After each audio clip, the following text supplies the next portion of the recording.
Hey guys, welcome to Bass 365 Live presented by Blazer Boats. Tonight you have the crew. Go out, check out Bass 365 Live, get the app. That way you can stay updated every time we have a show. We'll be doing the crew once a month from now on out. So tonight I would like to bring in all of our hosts and our guests. Jason Lambert.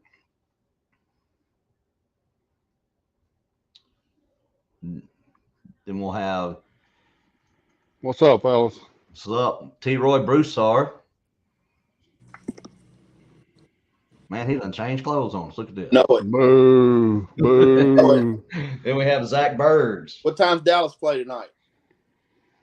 I don't know. I figured you'd be right on top of that. And Izzy Mills. What's up, Izzy? What's going on? Izzy. And we have Rody Guy. What's up, guys? Rody. Then Jordan Waldrop actually made it this week, guys. He got his man. Holy hell. What's happening, everybody? Then we have a special guest tonight, guys. We've got a college angler. He's one of the Blazer Pro Staff guys, Carson Hamilton. He's actually down fishing the first day of the college national championship, the MLF College National Championship down on Kissimmee Chain. So, What's up, Carson? What up, What's up, guys? we're short Cody Meyer tonight. He's got a daddy-daughter dance. So it was more important than this podcast. So tonight, He guys, got to get his priorities straight, man. Yeah. well, Daddy every night for him. Well, guys, tonight we're going to start out. I'm going to start out with Carson. A lot of people don't know a lot about Carson. He's kind of shy. Don't talk about things a whole lot. So I'm going to put him on the spot tonight. He fished day one. He's got himself in a little bit of a hole. He lost a 4-pounder early, and they had some wind blow out some of their spots. So he's got a hole to dig out of in Florida. I mean, he's on a place where he can do it. He can go catch 26 pounds tomorrow and make the cut. But he's got to get after it. But, Carson, you're really blessed to be where you're at right now. What a lot of people do not know about you is what you've been through medically in your young life. And through that all, you've never stopped. You never got negative. You've been determined to continue doing everything that you want to do. And tonight, man, I want you to start out, man. Let's just kind of tell everybody what you have been through. I know you don't talk about it a lot, but I want everybody to know who Carson Hamilton really is. And I think they'll appreciate how you carry yourself more knowing what you've been through. So back in high school, I played football for 13 years, and my junior year, I got to where I couldn't run no more, and I couldn't breathe. So they diagnosed me with APS, which is blood clots throughout the body. And my senior year, they found 2 blood clots in my lungs. And then I ended up in Children's for 4 days. And then come my freshman year of college, they found that my lungs were full of blood clots. So end of last year at college, I had to go to San Diego, California to have a surgery, basically like open heart surgery, to go in and remove all the blood clots. So now I'm 100% better and I can do whatever I want to. I can set my mind to it now. Yeah, without that surgery, you only had a couple of years, by the way they were talking, from my understanding. Yes, sir. I probably would have made it a year. Through all that, you never stopped fishing. You never stopped promoting Blazer boats. You carried yourself very well through it all. And at Blazer, we hand select the right people for our pro staff, and you were selected just because of your attitude, your drive, determination, and how you carry yourself. What a lot of people don't realize is not only are you pro staffing for Blazer and your dealer, you actually have hands-on day-to-day sales. And while you were laying in the hospital bed in San Diego after having this basic open heart surgery, you sold 3 Blazer boats for dealers, not just yours, but other dealers in the country. And that's what you bring to the table as part of the Blazer family is you bring a positive attitude. You don't let things get you down, and you work for what you receive. I tell your story to young kids all the time because there's a lot of them out there that don't understand. They put their hand out and expect because they paid a tournament entry that somebody's supposed to give them something, and you've never asked for anything except a chance, an opportunity, and you've worked for that harder than most grown men have, and we appreciate that. So tonight you're on the crew. We're gonna harass you. We're gonna have a good time, and man, you better go catch fish tomorrow and don't get stuck in a lock. I'm not gonna get stuck in the lock tomorrow. We'll have to think of a good nickname for him. And don't get in a fight in that lock. either. Goldilocks. Goldilocks. There we go. Goldilocks. No fight in the locks. So, and I'll go ahead and get something out because I know T-Roy's dying to pick on me. We had a little accident this weekend. You know, we expect as many hours as we put on boats for something to happen. You know, we usually expect it to happen at 80 mile an hour and not 40 or 50 mile an hour. I had an accident this weekend where myself and my passenger were ejected from my boat. We were running 50 mile an hour. We high current on the river, and right as we went to turn around, we hit a current pocket, and she broke loose, and we took a wild ride. Spent 25 minutes in water in the 40s, 45. Ended up in the hospital, hypothermia, bruised up a little bit. But we both lived today to tell this story, and the reason we did is, you know, the guy with me, he that morning I texted him. I said, "Man, I've only got one life jacket. Bring one with you." He said, "I'm already here. I don't have one. I'll just chance it." And I said, "No, not in my boat. We don't take chances." I said, "Either I can stop and pick you one up, or you can go get one." He chose to go get one, and that life jacket, it saved his life. So at the end of the day, I don't care if you're running 20 or running 100, running 10 yards or running 100 yards, put your life jacket on. It will save your life. You know, it wasn't the boat's fault. I don't think it was my fault. I got a lot of hours behind the wheel, but you know, we all make mistakes. We're human. Big thing was conditions. You know, we all think these big bad bass boats can run through anything, and sometimes there's that thing that'll surprise you. But at the end of the day, you know, moral of the story is life jacket does save lives, man. Anybody that's watching, if you're one of those guys that just thinks, well, I'm just going to run across this cove, I'm not running fast, I'm not going to put my jacket on. Put your jacket on, because I was running 50 when I'm usually running 80, and I had probably 2 to 3 minutes in that water left, and I probably wouldn't be here today. So if it wasn't for that life jacket, I know we wouldn't be here. So now Troy can pick on me all he wants to. It's out there. Everybody knows. So I've been beat up. I was walking with a walker yesterday. I'm off the walker today. I'm getting a little bit better, man. So What you don't know, I wasn't gonna say nothing about that because I figured you were, man. I'll tell you what. So, After that ordeal and talking to Izzy and everybody and Jason, and I mean, we're just glad that everything turned out opposite of what we thought at first. You know, I mean, like you said, me and Izzy talked about it, and there might have been a purpose for what happened that day. That life jacket deal is, you know, you saved that guy's life, and might be an awareness for everybody that, you know, all of us at one time or other, we get in a boat and don't put on a life jacket to idle over here to do this, but you never know. It takes a teaspoon of water to drown somebody. So yeah, life and jacket. you know, and that's like, you know, the owner and I were talking is at 80, you're up on the wheel, you're driving, your reflexes are there, you're into it, you're paying attention. At 50, you're just kicked back cruising. You're not expecting it, and I promise you, at 50, your reflexes aren't what they are at 80 because you're not prepared for anything. And that's, I think, why there's more low speed accidents that surprise people and get people than there are high speed ones. You know, I wear a Onyx 100 mile an hour life jacket, zips, buckles, has 3 buckles and a zipper. My side, I have one small little bruise at my waistline right below that jacket where I landed. But, you know, if I wouldn't have had that on, I think if I'd had an inflatable on, I probably would have had some bruised ribs, if not broken ribs, from hitting that water. Recommend everybody, man, wear a full jacket. I mean, those inflatables, yeah, they're light and they're convenient, but are they really going to work? You know, So I just don't take chances. The one thing about this is I think there was a friendship that had been damaged by a couple people that this accident brought those guys back together and repaired their business relationship and their friendship. And so we never know what God has planned in all this, but at the end of the day, he had a plan for us to still be here. And so we're blessed. Absolutely.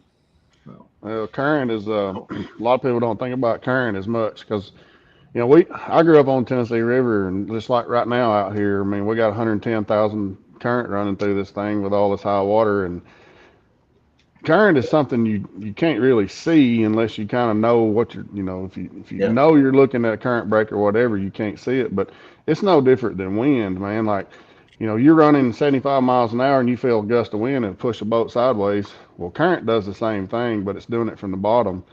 And a lot of these rivers people get on and you run 75, 80 miles an hour. It's probably not a good idea. I mean, just like we go up to the dam and smallmouth fish, and we go up there and sauger fish, and just at, like you're talking about, 35, 40 miles an hour, just easing up to the dam, you can feel that boat just moving every direction. So, flat, calm water is one thing. You get big wind or big current, it's a whole different animal under the bottom of that thing. Yeah, it is. I mean, as soon as I put into the wheel, I felt like I was in a car on ice.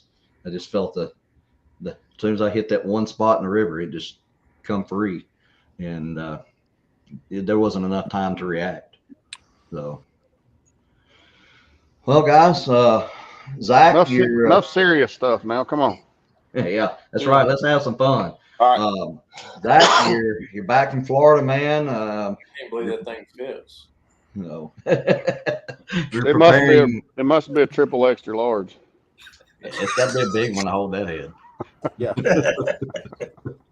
It's like that pinky in the brain. There's a lot of brains in here. Most of them are not used. Kind of like phallus. We knew. Stating the obvious.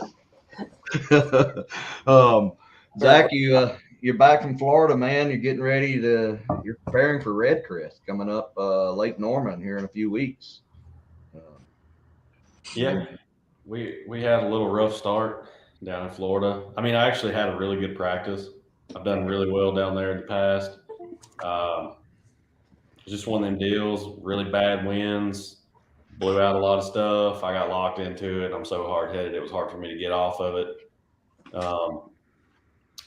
Anyways, that's history. That's behind us. I can't think about the stuff that's done and gone. So it is whatever. I came home, caught 20 pounds, finished second in another tournament. So that was getting things back in the right direction. That's right. Get the now phone. Now we got to do that at Red Crest. So the problem is I've never been there before, which is not really a problem. It's just, I miss those little places where I know I could probably pull up and catch one if I need one, things like that. Like I was able to do last year at Red Crest here at home. Yeah. But, I like new challenges. I like going places I haven't seen before. It looks like a fun place to fish. Evidently, the place has got them. It seems like every tournament's got a pretty good bag that wins or a lot of fish that get caught. So it'll be a lot of fun. I'm looking forward to it. I lived on it 25, 30 years ago, and it was absolute, just dead sea back then. But I hear it's really, really turned into a good fishery the last few years. Yeah, it seems like a really good time for us to go there too. I think it's a lot better than a couple months from now, in my opinion. Obviously, it's a lot better than fall fishing. So, yeah, it'll be pretty good. So I think you'll enjoy it. Rody, you had vacation last week. Did you catch any more than 13 pounders? No, unfortunately not. But I got on a mess of them. Had a good time. Enjoying the hell out of that new Active 2, After Target 2. Putting it to some good use. So just trying to work out a few kinks. But other than that, caught a few fish, enjoyed myself. I wanted to make a trip and join the bandwagon out there to the Ivy, but I did feel like driving 7 hours, so I'll stay around here. Shit, sounds like you should just drove to Toledo. I know, right? You could just went and stayed in Jordan's house. Hey, Rody. Yo. What do you think about Lambert's new sponsor? What's that? He's a Chiefs fan now. I think from what I heard. Huh. Yeah. I'm not anti-Chiefs. I'm just anti-Patrick Mahomes. I can't stand to watch the Well, you dude play took- football. Jersey right there. Yeah. You just Well, wait yeah. to see. You just wait to see what's on the next podcast, cuz. Now you know I don't have We the got- capabilities to do something like that with pixels. Okay, I had some help with that. Well, I got you some first class artwork coming next time, buddy. That's all right, buddy. I got you. I may something have an like that. idea on that one. That one's going to be probably better than the last one. No, Hey, this will be Rody. epic. Yo. Can you hear me? Yep. Is it working? Yeah, good. I wasn't on the last one due to unforeseen circumstances, tornadoes and whatnot. Somebody took his man card. Is that when you were in Tennessee? That's when he was in Yeah. Nashville. Y'all go over a little bit Oh, he about was in Rody's Nashville, background that's there? right. So how is Nashville? You ready for another trip? Absolutely not. Worst place in the world. It's been taken off the map. Jason, I'm sorry, brother. I am never coming to Tennessee ever again. God's Yeah. country, son. You coming to Texas. But Rody, did they go over your backstory a little bit? What is that?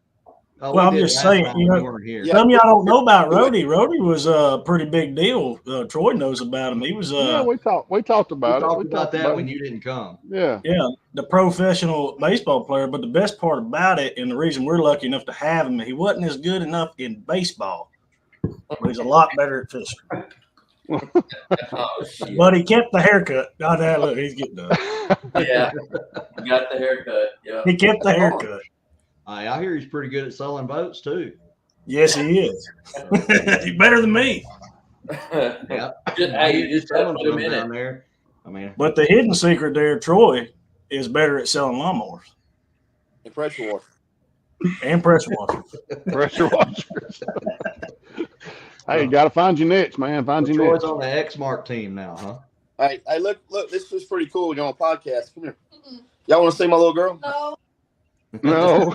Mallory's like, nope, I'm out of here. She snuck Oh, man. trying to get by the camera. Mine's on the podcast over here saying, let's go Chiefs. So, Well, I'm talking. so. Jordan, you've been selling a few boats or getting a lot of interest in some boats down there lately. I know Rody did a demo the other day when I left, and I know Troy's done some, and I've got some coming down the line right now, some sold boats. Did you ever get rid of that beautiful silver and red 625 yet?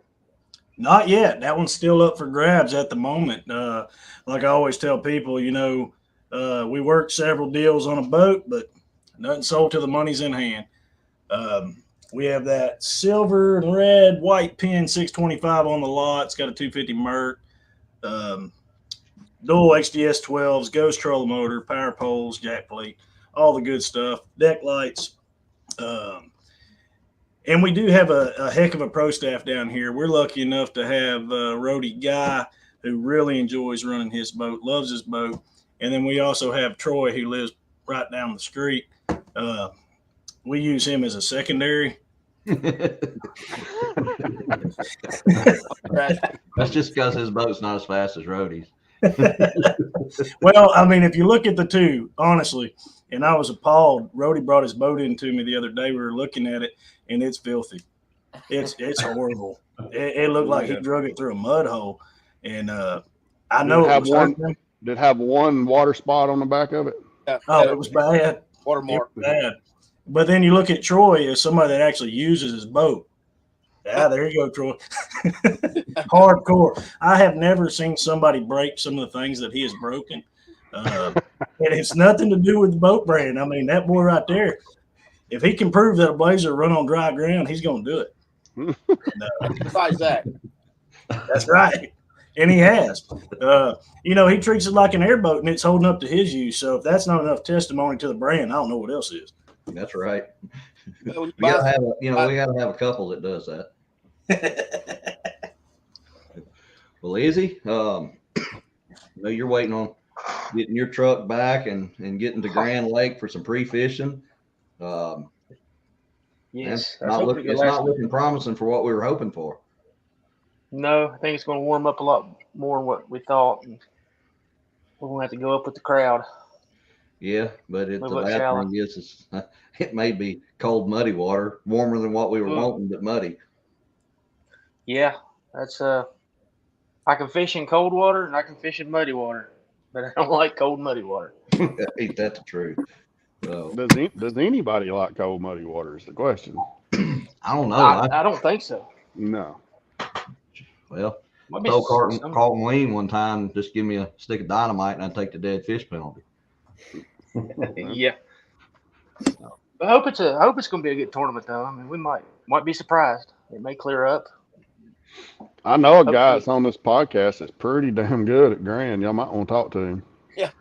Yeah, we may have a little bit. So we're gonna need some help. Our travel partner, that's his home lake too. So I'm gonna loosen this prop nut on day one. So he messed up last year and gave me a bunch of his waypoints when he wasn't fishing it. So I figured if I loosen this prop nut, I'll beat him to the spots for sure. Yeah, well, yeah. By the time he gets there, I'll be done.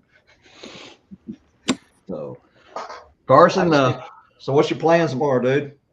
I'm gonna go to my spot. I'm gonna swing 27 pounds on them. I mean, we had 22 pounds and 4 fish in practice, so if they're there, I just gotta get them in the boat. Yeah. I got a question. Is it true that you stuck them fish and didn't shake them off in practice? I did stick one of them. Chris, The other 2 choked you. There was no shaking them off. man. I thought Chris was messing with me. I want to hear more about this lock story.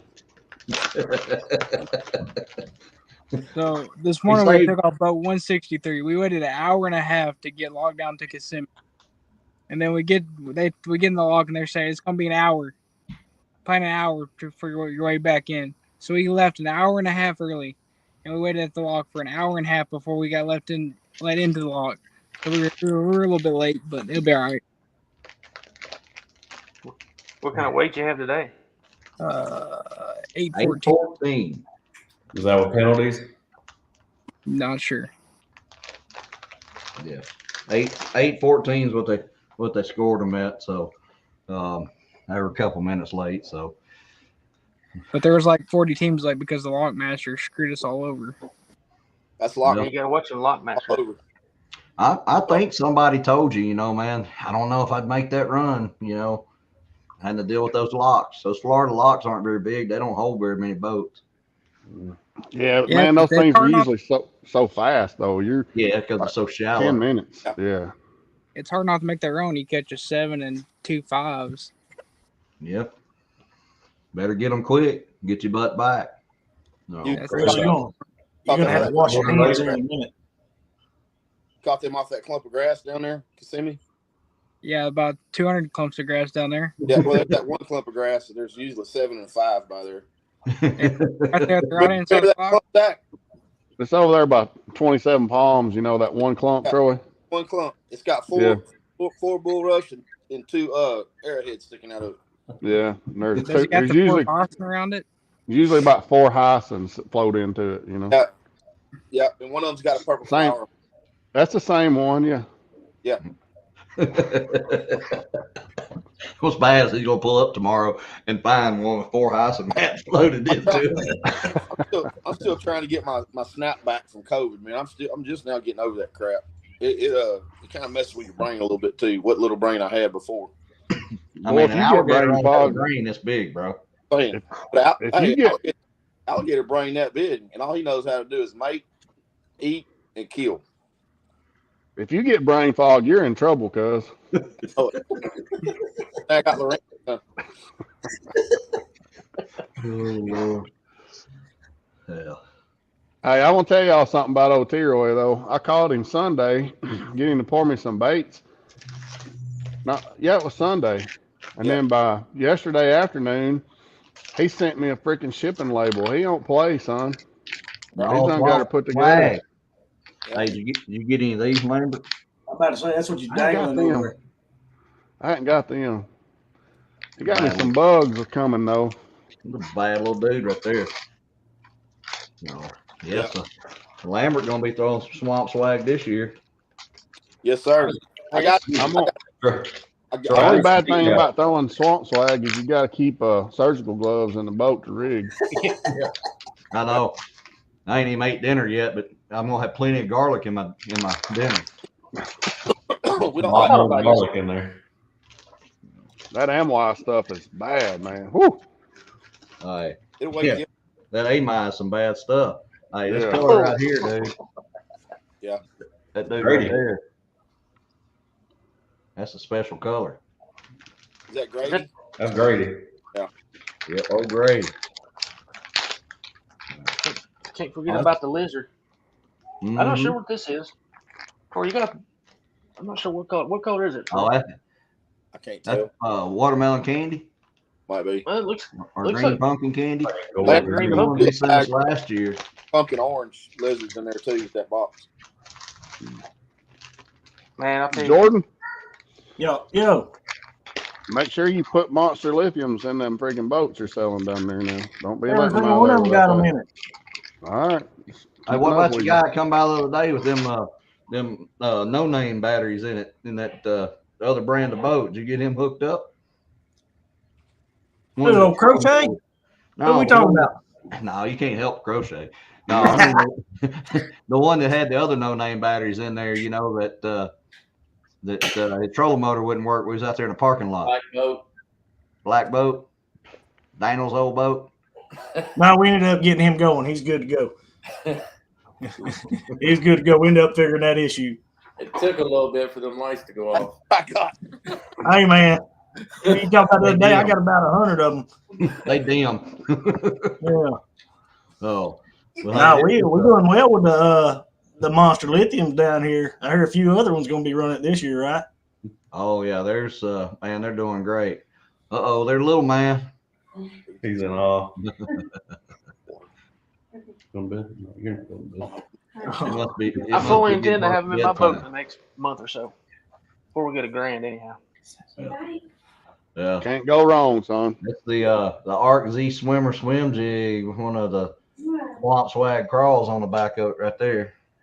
We just got them in over here, too. Yeah. Yeah. Yeah. Fish on that. Those little paddle tails, they're pretty awesome. They work good. I mean, I got a 375 that I'm throwing on a 1/8 or a quarter to 3/16 weight with a 4/0 EWG, just swimming at like a real small, kind of like a Magnum version of what you throw for smallmouth up there, and they thump it pretty good. It's something that they really don't see too much. I'm surprised you got an 1/8 ounce head, T-Roy. Yeah, that's pretty deep for me. He borrowed them from Cody. Yeah. Yeah. Let's see. Now birds will throw a ball head on the swim bait pretty quick. I throw one a lot. Hell, I threw one at Florida. Caught a bunch of fish on them, just not the right ones. Yeah. Well, Brody or Jordan, he throws a ball head on his chicken livers. Chicken liver? Yeah. Who that, me? Yeah, you. Yeah. Hey, let me tell y'all something. You know, all y'all big into the fishing industry, I understand it. But I have forgot more about jug lines than y'all ever gonna know. All right, you come down here, we go out there, run some jugs, you know, throw some trot lines at T-Roy. Maybe not T-Roy, he's old. Yeah. But You remember the PTT? PTT, Uh-huh. the professional trot line tour? yeah, that was me. T-Roy ties his lines to a tree.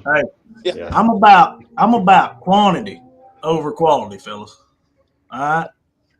If it's legal, it's going in the boat. Hell, I didn't know you fished Major League Fishing. Damn. Well, speaking of Lambert, you're getting ready to go to Eufaula. Leaving Friday, man. We get to go put some in the live well again. I'm looking forward to it. What's Hey, that thing, About the blue, rule, what do you think about the off limits and changes? blue lizard? Man, I think it makes it a lot more professional deal, man. Like, 30 days off limits turns it into a professional tournament where you don't have, locals out there fishing every day or guys going down there and staying for 2 or 3 weeks. I think it's the best thing they've done with the Opens Trail in a long time. And I like the fact of the EQs too, where you got to fish all 9 to qualify. I mean, it's hard, them guys going and fishing 3 tournaments to qualify. That's tough. Like, it's hard to beat, if you're just going to one region of the country, if I had to come to Toledo Bend, Sam Rayburn, and whatever else down there to fish against Rody and them guys, dude, you talking about having your work cut out for you. But when it's all 9 of them, it makes it, it turns it in. It takes the regional, I guess not luck, but the regional knowledge out of it. And plus with the off limits, man, it just puts it back to a fair playing field for everybody. Equalizer, yeah. I like the changes personally. I think that was a good deal they did, especially the off limit stuff. I just don't like fishing against, not that it's personal, against people that fish there for a month or 2 before the tournament. Some people, essentially pack up and move to a lake. Oh yeah. And they'll be there for 2 months, and then next thing you know, they're, sometimes they do good. A lot of times they don't even catch a fish hardly. Yeah. I personally, it would hurt me if I lived down there on a place like that. But I like the off limits. I think it'll show who can catch them and who can't real quick. I don't think there's any question. I like that, and I like the 9 to qualify. I think what you've seen in the past was you had somebody that, say, just for example, the Southwest of the Toyota Series, you got Rayburn, Dardanelle, Rayburn. Well, man, those guys that guide and fish Rayburn every day, it's hard to beat those guys. But when you've only got 3 tournaments to qualify for the Bassmaster Elites and they're in your region, it doesn't show that you're a very diverse angler. So a lot of those guys, I think, make it to the elites and then they fail in a couple years because, they may be a hammer in Florida, but have no clue how to fish in, at say Del Holla or up north in the smallmouth country. So I think what we're going to see this year is those guys that qualify for the elites after fishing 9, you're going to get a lot stronger field on the elite side because, you got to be more diverse to fish, all over the country and fish all 9 of them and make it than you do to fish 3 local ones and make it. So I think it was the right choice. Well, I think that it's going to improve the quality of people that are qualifying. There's no question about that. But it's not going. It's obviously not going to be easy. There's 170 guys signed up for all 9 of them. And I realize you'll get 30, 40 of them, maybe more, drop out after 3, 4, 5 tournaments if they haven't done any good. So you're still only fishing against probably 110, 120 people for all 9. But like you said, you take the regional aspect out of it.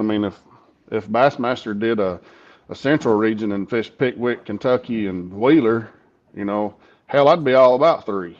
But it don't, it don't work that way. And Florida's one of the places that did work that way because when you fish the Southerns and you get them Florida guys down there that really know those waters. You fish, Harris Chain and Okeechobee and Seminole or something like that. You take a real good grass guy, like, somebody like Glenn Brown was, some of those guys. Dude, you're talking about have your hands full. Like that, you just can't. I wanted Okeechobee back in 2016, but day in, day out, fishing against them guys down there, it's hard, man. The rule changes have made it a much more professional league as far as the EQ goes. And, with the 9 tournaments and hell, dude, I'm looking forward to it. I hadn't made a cast since back in December down in Florida for the General Tire deal. So I'm kind of ready to go get some lines stretched on a little bit somewhere. Me too. My boat, hell, I got it a couple weeks before Christmas, and I think it's got 5.5 hours on it now. I'm ready to go fishing. Hell, I picked mine up January the 13th, and it's got 2.6 hours on it. I looked at it today. Chris, I think your boat need to add 200 hours to it. What it was. 200 points, man. 200 points. 200 Okay. points. Yeah, but I mean, you see what I'm saying? Like, you know, if you have a heart attack, it puts a lot of stress on your body. You know, that boat's seasoned now. You don't need to break it in anymore. It's broke. It's literally broken. She broke in. Yeah. Hey, Hey, we got to break in the live wells. You know, talking about, you know, the new elite deal, and you know, when that first come out, I've been fishing the opens, I think, since 2013 or 14. And when that come out, there was a lot of people that were disgusted because, oh, you know, now I got to take off of work and all these excuses. And, you know, really and truthfully, I mean, like Jason said, it really improved the sport. It's going to make bass really stick out because of the talent chain that's coming in. But, you know, the guys that were dependent on home waters, you know, and I'm going to sit here and say that maybe I benefited for that on the Sabine River Open. Yeah, I should have won it. I didn't.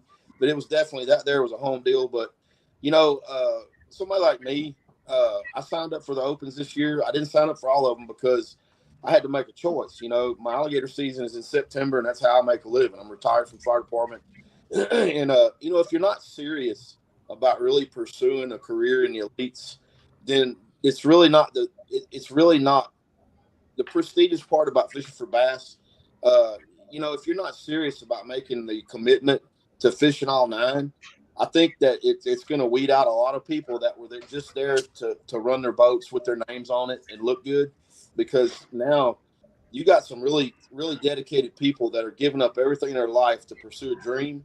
And when somebody's hungry, a young guy that's hungry going after a dream, is going to be tough to beat. And guys that are traveling across the United States, they're the ones that's going to be conditioned to getting in. You know, I did it. You know, me and Zach, we traveled for a couple of years fishing tour. I had a tough time. My best tournaments were the ones that were way away from my home water. And, you know, these guys that are mad about what happened with bass, I don't know if they're true fans of the sport and understand what this is going to do for future elite tournaments.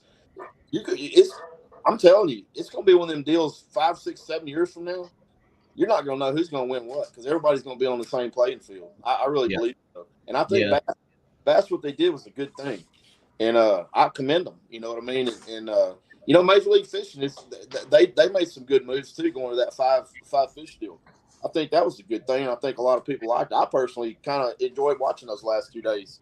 You know, it was kind of crazy. And if it was back at the old format, they'd run away with it, and it wouldn't have had no chance for somebody else to come up and catch a big bag. And I mean, that was probably one of the most epic finishes ever in bass fishing. Mark Davis and Chris Lane. Yeah, so, you know, that was really good. I hope to see MLF bring weigh-ins back and bring the fan interaction back into it. The live is great, and you still have live when you have a weigh-in. Bass does their Bass Live, but they still have weigh-ins, and that's something that I think, you know, is missing from the MLF format. Is people take off their vacation time to come to a certain BASS event. They're there at takeoff. They're there at weigh-in. They come to all the expos, any expos they have. Just like when, you know, we got the Classic coming up in about a month, and you know, that place is going to be ridiculous. Probably 150,000 people. Yeah, there'll be 150 to 200,000 people up there. I mean, Knoxville is fishing country, and it'll be covered up. But, you know, back to the EQ thing, one thing real quick, and I'll shut up about it. But, you know, here's the thing that I'll say to guys. You know, Davey Heights, a buddy of mine, he and I talked about this a little bit, you know, when they were announcing the rule changes. And, you know, I knew about this back in like July that they were going to do this. And, you know, we kind of discussed it and talked about it. So, you know, my take on it was, look, if you got a, you know, a group of guys that can't fish all 9 of them and they're complaining about it, well, if they qualify for the elites, how the hell are they going to fish all 9 of them? I mean, it's, you know, it's 100%. So why? I mean, so take that, you know, riffraff out of the equation, and you know, have guys that want to fish for a living fishing all 9 of them. So, you know, it's not, you know, if that handful of group of guys, you know, gets mad because, you know, they can't qualify for 3, then they probably weren't going to fish the elites anyway, or couldn't afford to do it, or whatever. So that's, I mean, it's obviously what people wanted to see. and what people wanted to do, because the most they ever had sign up for all 9 of them was last year. It was 82, and they had 169 or 68 or whatever it was sign up this year. So, kudos to them for making the change. I think it's sent them in the direction that needs to be for the future of that company. And, I think you'll probably see moving forward after this year.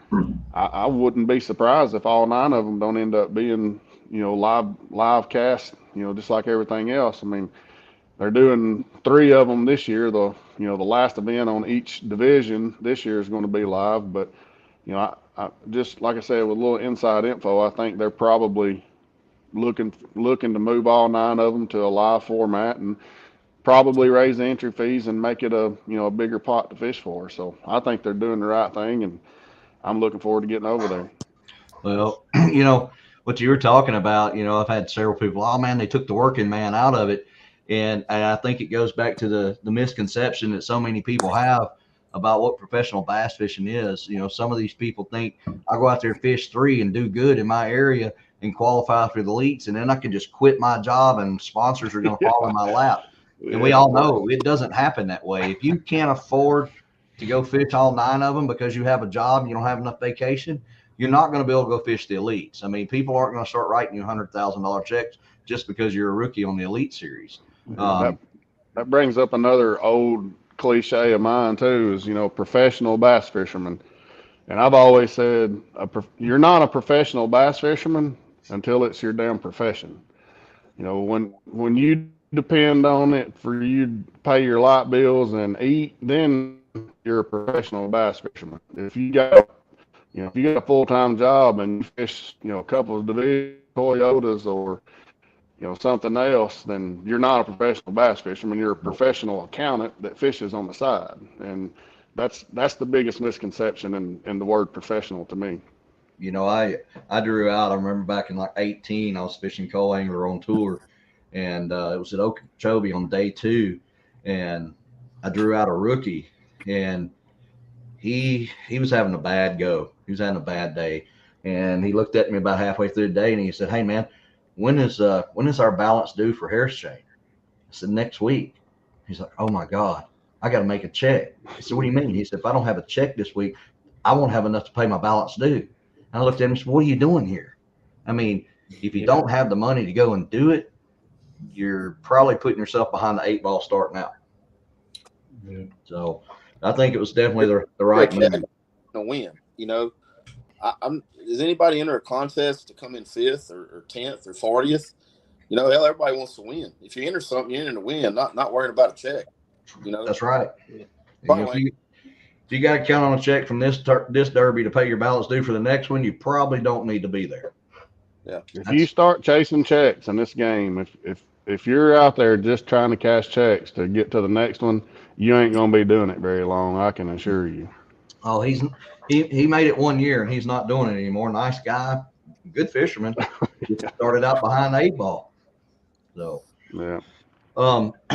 Just tell all the fans, go ahead and start asking some questions. We'll get to answering them here in a few minutes. I just want to give everybody a little time to put a few questions up for us. So, but I think Bass did the right thing, man. Honestly, they're really looking at the future of the sport. So hopefully we can get some weigh-ins back on the MLF side and be able to grow that side of it, because there is a lot of fans. There's a lot of anglers out there that have the desire to fish professionally, and I think we need more places for people to go. But I've seen a lot of stuff on social media here lately, people talking about that. And a question came up the other day was, what is the point, or what breaking point does the person say, okay, I want to start trying to fish professionally? And people was trying to give them ideas of when to start doing that. And not very many people had a good answer. The only thing I could say was when you're financially stable too. That's the number one thing. I mean, you want to be a millionaire bass fishing, you better start as a billionaire. So it's That's what I heard. I heard when I first started. There was two things that always stuck out in my mind, and I ain't gonna call one of them out on it. But he said if you ain't got enough money to fish the first 3 tournaments without worrying about money, then you don't need to get in the first place. Because you start looking at you look at deposits, then you look at balance dues, and a lot of times you're already out. I know back in the FLW days, the way our deposits worked. Hell, you'd be out $12,000 before you even fished the first tournament, because the first couple tournaments would be close together. You'd have your whatever it was, $6,000-7,000 deposits up front, and then you balance dues for at least 2 tournaments. And I mean, heck, you was in 12-15 grand before you ever made a cast. But the joke in what you said there, Chris, was if you want to make $1 million bass fishing, you better have 2 to start. Yep. And then you can go from there. And it's not that drastic, but as far as when to start, that's everybody's in their own. I guess I started a little different than a lot of people did. I was a little older when I started, but I had a 11-year career in sales and marketing, and it wasn't like I needed grocery money. I mean, it was in pretty good shape when I started. But the other thing is sponsorships. If you don't have the personality to go out and meet and greet people and to talk to people, then I mean, you might want to consider a different option, because there's another guy said about this business. He said there's a lot of good $12-13 an hour construction workers that are fishing for a living. Yep. And if they couldn't fish, that's what they'd be doing. And and that, not that that's a bad thing. I mean, everybody's got to have a job, but you just need to make sure and understand that what you're getting yourself into. Because I talk to kids, high school teams and college teams and stuff a lot, through the years, doing seminars and whatever. And my thing is I always tell them, if this is what you want to do, then you got to focus on it and figure out a way to do it. But the one thing I will caution you of is just be careful what you wish for, because you might just get it. That's right. Well, I heard a joke the other day, said God wanted to laugh one day, so he granted everybody's prayers. Yeah, you don't always. There was a song. Thank you for unanswered prayers, and I think we all are guilty of that at some point in life. So hey, All right, we got. I think we're all going to be meeting up for the Classic. We need to talk about that a little bit. Absolutely, man. It will be at the Classic, Knoxville, Tennessee, and pretty sure everybody but Jordan. Except for Jordan. He can't come to Tennessee. I was about to say that. You said how many people usually attend the Classic? About 200,000. That's 200,000 minus 1. Because I ain't ever going back to Tennessee again. Now, why not, Jordan? Yeah. Horrible country. What's wrong? Horrible country. It's a great place, a beautiful city. I mean, why would you not want to go back to Tennessee? Especially Nashville. I grew up in the streets of Port Arthur. I'll take my chances down here. It sounds like your street smarts wasn't very strong in Nashville. That's a different hood up there, brother. Oh, Jordan. Yeah, we're gonna have a good time, man. We got our dealer over in Knoxville, Tri-County Marine. They're gonna have a 625 and a 650 in the Classic. We're gonna have a really cool booth set up down there. All the guys are gonna be circulating through from time to time, and we're just gonna have a good time, man. Talk to people, show people what we have, and who knows, we may do a podcast from down there live. And Chris, remind them about the giveaway. If you buy a Blazer, yes, sir. We have a giveaway this year.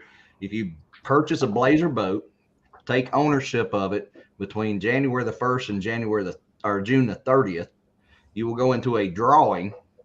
We're actually working on all the artwork for the POP material now, but one lucky customer that gets drawn out is going to get a guided gator hunt with T. Roy Broussard down in Southeast Texas. So I went last year. We had a blast, Louie and I. I think that somebody's going to get a trip of a lifetime. It'll all be cool except for Troy, I promise. We Oh, have Texas Roman swamp candles, thumper. chicken wings. Just tell him not to bring any of them damn baits to the camp. He'll stink you out. How do you think he catches the gators? I got a gallon of that oil sitting True. on my. That's some of the stuff I'm using gator hunting too. That's Chris. He soaks a rotten chicken in it. Yeah. And it works. It turns the chicken fresh. No, you can almost tell if the gators got it or not before you get there. If you don't smell it, it's gone. Yeah. So, He may put a dead chicken in that stuff and it grow feathers back. I don't know. Yeah, I ain't giving up the secret on that. I did see though down at County Home the other day. I seen a bottle of swamp juice down there. You got some too, Lambert. I gave you. Yeah, I got some. Well, you got that in spray form? I got a bottle too. We the exclusive the heck? swamp flag section.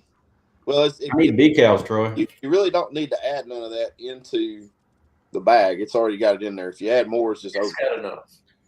You just put that on them off-brand baits. You Yeah. can't have too much. Swamp swag. Hey Zach, can you hear me?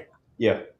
Before they get crazy with the questions, did you get that motor slapped on that boat yet? Oh yeah, he did. Not the big boat. I'm talking about the little boat. Oh, he did. Is she a runner? She's a screamer. That's right I'm talking there. about.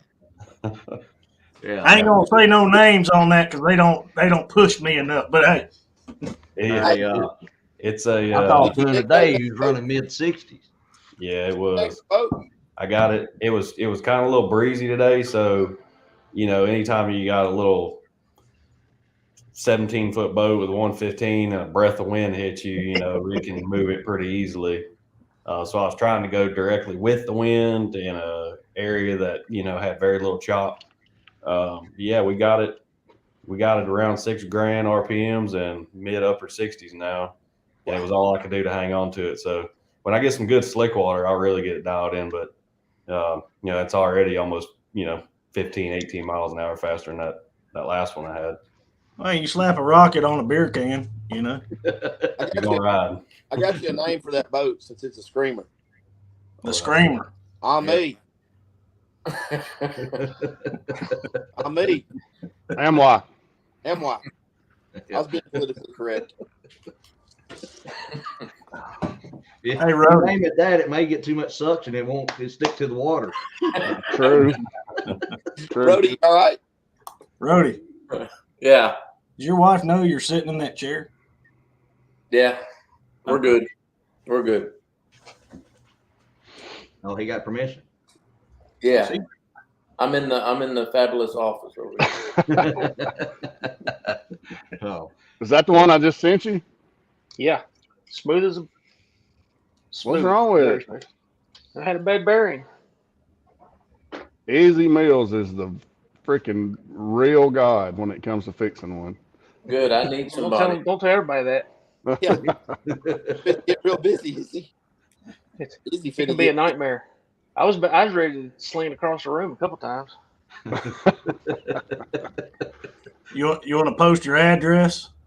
No, Attention to No, attention to Amy. if I could tell some of the stories on here about fixing people's reels, that would. go ahead. Oh man, I had a guy want his reel broken. I fixed it back to. This was an old reel, kind of expensive reel, and I fixed it back to factory standards. I mean, this thing was perfect. I got a donor reel, changed a bunch of parts out on it, and gave it to him, and he hated it. It wasn't broke. That's the one with the bell, right? Yeah, he wanted the bell broke off of it. It was a spinning reel, and he fished it with no bell on it at all. The only thing that was there was this part. I guarantee you, I was a Cowboys fan. I was like, I was proud of it. I Gotta have something broke. Gotta have something broke. I spent days on this reel, and searched the whole world over for a donor reel to fix the parts on it because it was a vintage reel. Didn't like it. That's when Izzy said he had enough with the public. Yep, Oh. He I was could have been an done. Alabama fan too, though. Just Carson, saying. are you in your boat? Huh? Carson, are you in your boat? Yeah, I think your battery's about to go dead. I turned my light off. Oh, He hadn't okay. got his monsters yet. What that a DD26 whip? No, sir. That's secret. No, that's That's Sea Clear secret Power, power. bro. Not see clear, not see clear. Yeah, Rody, you got the same one, but yours does the stripper lights. It does Yeah, if too. you had it in your Yeah. store, you'd sell more stuff. I have them in my store. I sell them. Where do you think Rody got Turn 'em his? on. Turn them on. They'll see it from the road and just turn in, dude. It is a Hey. cool light. March 3rd through when is it, Rody? Glad somebody can keep up with his boat show It's for your him. boat show. Third through the 5th. We will Yeah. probably have them there. That's what draws them in. Yes, 3rd through the 5th. There you go. Speaking of my Sea Clear light, Chris, I gave it to you at Monroe last year, and it's still in Idaho, I guess. Dead blame Cody. Dang, Cody.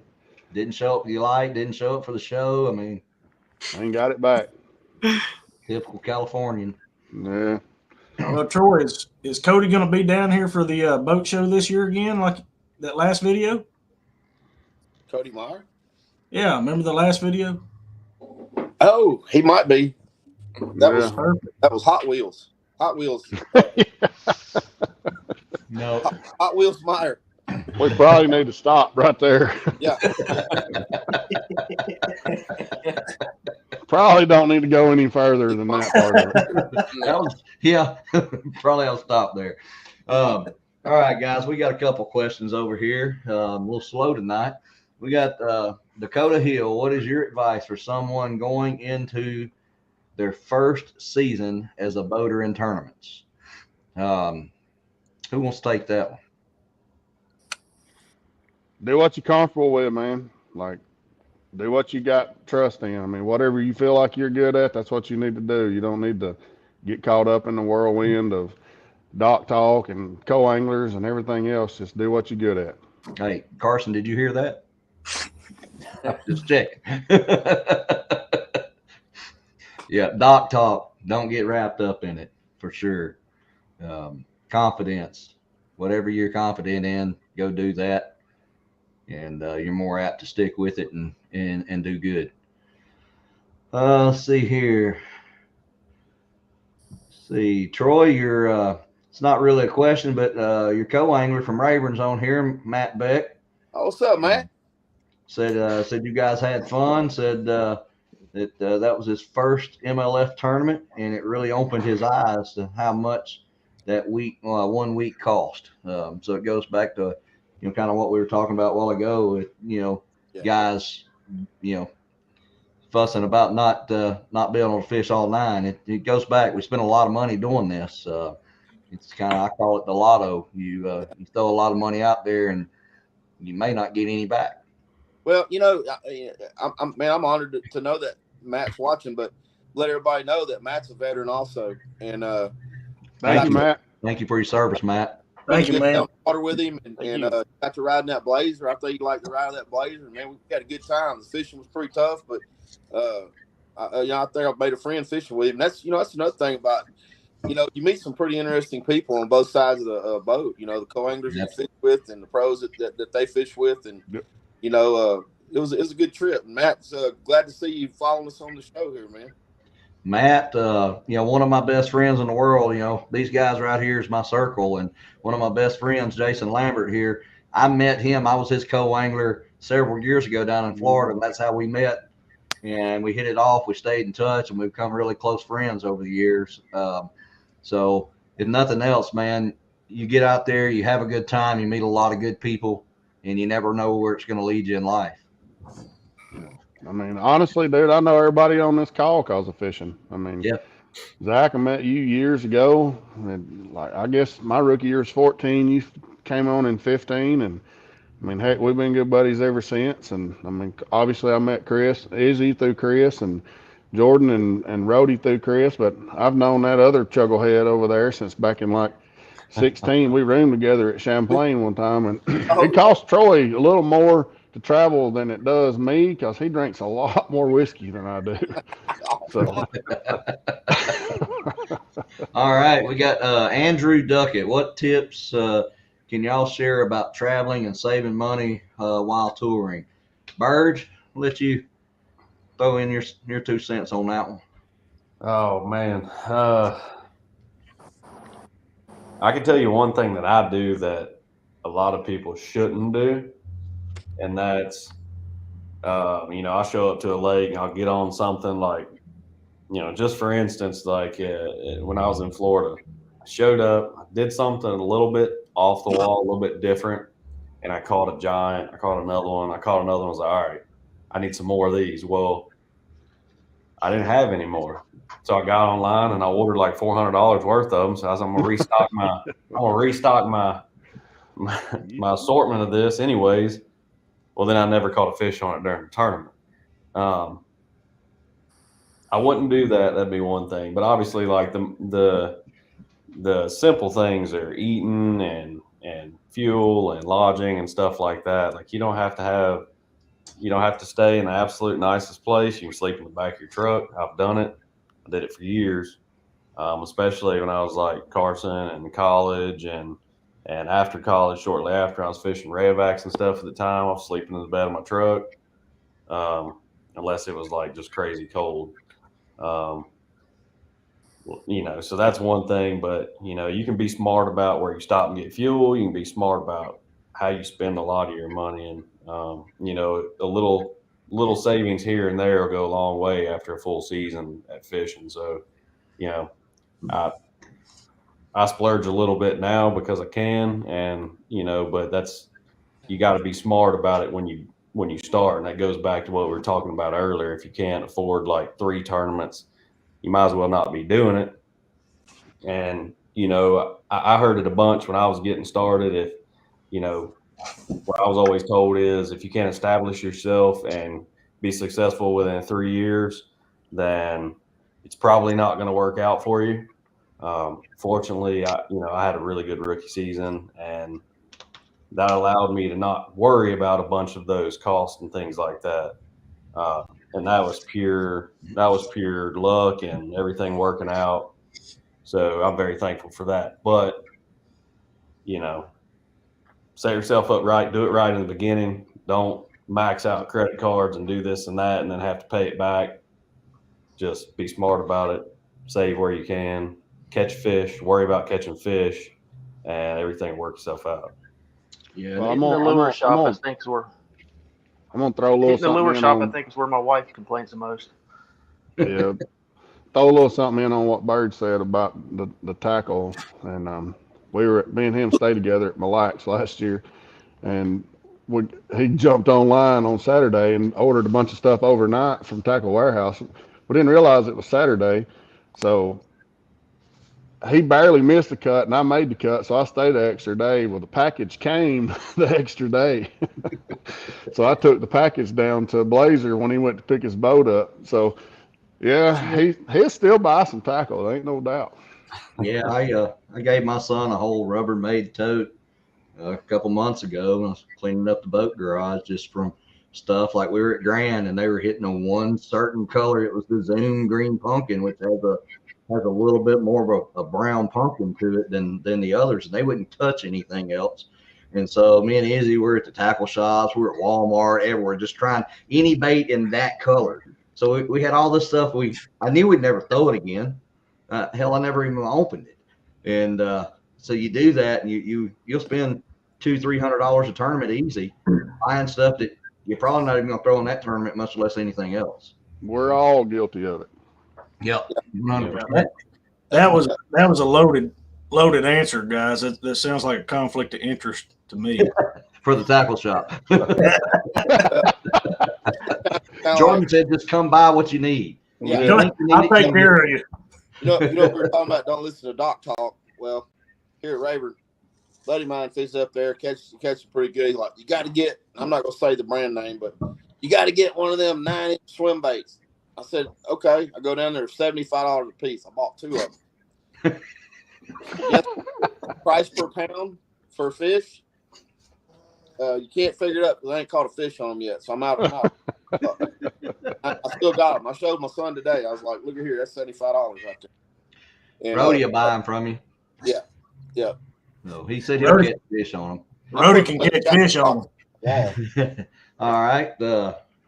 Chris Corner. Easy, I'll let you take this one. Question is, your opinions, what is the best lake in Arkansas and what's the worst? I'm going to let you take it because I'm just going to say they're all bad nowadays. Well, I mean, we have some. It's kind of what your expectations are, I guess. You know, I'd say if you're going for size, I would say some of the smaller lakes that are with a lot of wood in them, like Millwood. Some of the state-run lakes seem like they take a lot better care of them. If you're going for quantity, heck, I've been smashing them on the gray. A lot of people don't like the gray called the Dead Sea, but I think it's full of spotted bass. It's coming back. 29 on Watchdog. We got some good grass coming back on Washita. Yeah. You give Washita about 2 more years, and it's gonna be a stud. Hey, somebody broke like the lake record though, like tournament bag, didn't they? Like a couple weeks On ago, 2 Washita? weeks ago. Yeah, it was like 28 or 29 pounds. I hadn't seen. I've been too busy on the road. I think it was. Sugg said something to me about it, and I think it was because he had like 5 fish, like 28 or something for like 20 years. He said, and he said 29.60. 29.60. Yeah, I believe that's right. Washita, and that's the thing about Washita, it's always much better fishing in the winter. Yes. But since the grass has been gone, but the grass has really made a comeback. Me and Izzy were out there last month, and there's 3 foot of grass and 25 foot of water, and all the way up to right at the edge of the bank. I think if they leave it alone another couple years, and Washita will be back like it used to be in the heyday. Yeah. Hey. Good luck there in August, I'll just tell you. It ain't that bad.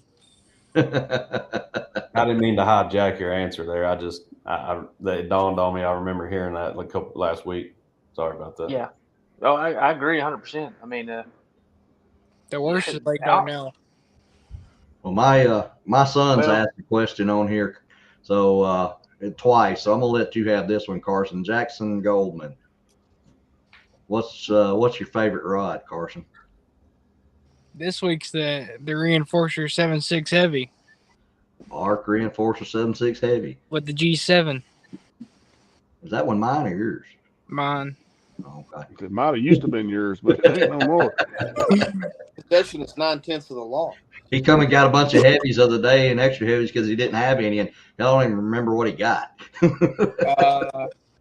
Invoker Limited and a bunch of Invoker Pros. Yeah.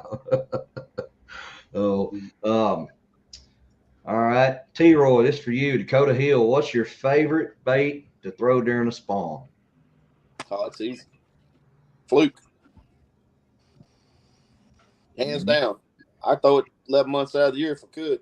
If it's cold, I put on a Carolina rig. If it's warm, I throw it with no weight, weightless. Yep, definitely a good one, especially in Texas. I remember went to Lake Fork several years ago, and we absolutely crushed them on a Houdini fluke, just weightless dead sticking it. God, that sounds painful. Well, when you've got a lot of fish in the area and they're biting pretty quick, then it's not too painful. T-Roy, what's that color? I tell you that back on the Sabine deal, that's all I threw, and I was throwing that KVD shad color. And I mean, the main thing about that bait is you're going to bring a lot of fish up that you might not see, a lot of male bass, and they're going to come up and smash that thing. And then once you find out where they're at, then you can slow down and start slowing down and fishing a little slower. But I throw that thing wide open. I mean, I burn it in. It's jumping, flipping around. And the faster you reel it in and the faster you work that rod tip pumping it, the more strikes you're going to get. If you just reel it in and not make it jump around, you're not going to make them hit it. But it's a search bait that I use, and I've been using it a long time. If you can go back to the old days, I heard them talk about it on live, the old Sluggo, when that come out. That's when that great craze started. And then you had the Man's Mosquito Hawk. And that's why I showed you them molds that I had, and for me growing up, deep water for me, 1.5 foot. I mean that's deep. Most of the time, your paddle, if the head of your paddle is not above the water, it's too deep. So that's how I grew up fishing, and so that's my comfort zone. And that fluke is probably the best search bait that I know of. That or a swim jig, but I mean that fluke, I've got one tied on everywhere. Well, Troy, if you see me that shallow, come check on me. I'm broke down. I will, no problem. Believe me, All right, we a lot got of these guys are that shallow down here when the Sabine event comes and they get pulled with an airboat. So all right, we got Spencer Broussard. Y'all ever fished Toledo? I've never been on it other than a boat ride. Looks like Rhodey's disappeared on us. He's probably working. Troy, I know you've been there. What about you, I Zach? grew up on that lake. That's my grandfather lived on Toledo Bend. I've only been there 2 or 3 times, I think, for Toyota Series. One time didn't go very well at all. One time was pretty good. I think Troy, he did better than I did. He had 2 big bags there. I had one kind of mediocre bag and then a big bag on day 2. Yeah, that was one of my top 10s. Was down there, coming 7th on that deal. Actually, my biggest bag I ever weighed in was there. It was right at 24 pounds. Well, that's Jordan. He's pretty much an expert over there at jug lining. I guarantee it. And I'll tell you this, I like to beat the bank from the bank. And I hung a greater Canadian with a rattle trap not too long ago. That is you want to talk about a fight? You check it for a band? I did. It was a season. that rattle trap gold looking like corn, or were you matching the hatch, or Yeah. Chrome blueback, they like them. But I tell you, the north end's been on fire from what I hear. Of course, that's all I know because I don't like to go very far from the bank. But they also, over there off Pendleton Bridge, they had a pretty good event here a while back. A chicken feed truck fell off the bridge. And, buddy, I'm telling you, the catfish right there, brother, that was it. That was it. I mean, you can hit it at the right time of the year. And if you can find that with your graphs. Now, Rhodey's got the double live scopes going on. And he could find that chicken feed truck. I guarantee it. That's where it's at. moonshiners? Double. You were Kind on of towards the Louisiana side. I don't want to give my spots away. Yeah. T-Roy, Mallory said you better thank her for cleaning your desk. Oh yeah, I've been watching my daughter clean my desk and brought me a plate of food. Yeah, yeah. This next one here, I'm gonna give this to you, Izzy. Any tips for new live scope users? I know you spent a lot of time out there with it. You spent a lot of time with Spencer with it. So, what's your tip? Well, look for small details. Look for, even though that you see that there's no fish there, there's a gap on the bottom that you can probably watch your lure disappear into. And a lot of times there'll be fish there. And if you just on an A-rig and bring it across the bottom, you'll see fish rise behind it. And you'll just barely get a glimpse of them. And don't ignore that last 6 or 8 inches or whatever it is on the bottom, because I've caught a lot of fish just keeping above it and watching behind your lure and seeing them come up and cast back again and catch them. Dropping it down just a little further, they hide. I don't know what it is with the live scope, but that's probably one of the main things that I do is I watch that last 6 or 8 inches that you can't see, and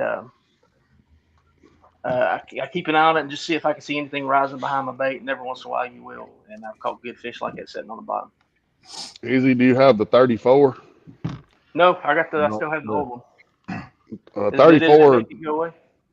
34 makes a difference. You can actually see them fish on the bottom like that with a 34. And the one thing people don't realize about that is, even though 34 is a lot better, the harder the bottom, the more refraction you're going to get. So you still, if you're fishing like a straight rock pile or something, if there's fish within a foot of that rock, you may or may not see them. But the 34 really made a big difference on that. It's really changed the game with that deal. So, Chris, that'd be a good deal for your new Bandit. Rhodey's running it right now. I don't know if any of y'all are. You know what I'm talking about? The Monster Bandit.